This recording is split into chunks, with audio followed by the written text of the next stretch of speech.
My name is Joey Papa. I'm a coffee consultant, and today we're going to talk about how to make parsley and ginger tea. Now, ginger tea is extremely easy to find. You can probably find it at any grocery store in the United States today. Once you've located your ginger tea bag, you can go ahead and buy that and get ready to make your ginger parsley tea. Now, in order to make parsley tea, you may not be able to find parsley tea bags, so what we're going to use today is just some dried parsley that's typically used in cooking. And what we're going to do is, even before we get started with adding our tea bag or our hot water, we're just going to take 1 teaspoon of the dried parsley and add it to the bottom of the cup.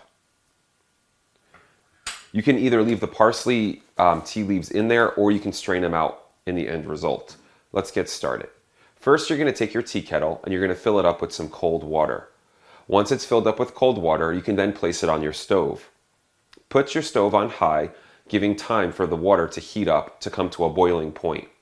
Once it's at a boiling point, you can then remove it from the stove and get ready to make your ginger and parsley tea.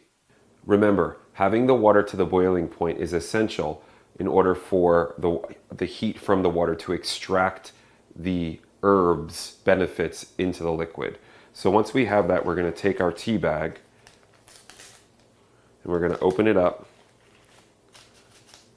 place it in our cup here, and then we're going to add the boiling water to the tea bag, pouring right over the tea bag, making sure it submerges underneath the water. We're going to want to leave some room at the top because remember, this is boiling water, so we're not going to want to burn ourselves while we're pouring it in there. You can give the tea bag a few bobs just to help blend the water in with the tea bag, and then we're going to let it sit there for about 2 to 4 minutes, which is also called steeping. Once the ginger tea bag has steeped for 2 to 4 minutes in the hot water, along with the dried parsley leaves, you can then remove the tea bag from the hot liquid. Now again, you can leave the parsley in there with the tea, along with it, or you can remove it by placing it through a strainer or a tea infuser. Again, my name is Joey Papa. I'm a coffee consultant, and today we learned how to make ginger and parsley tea.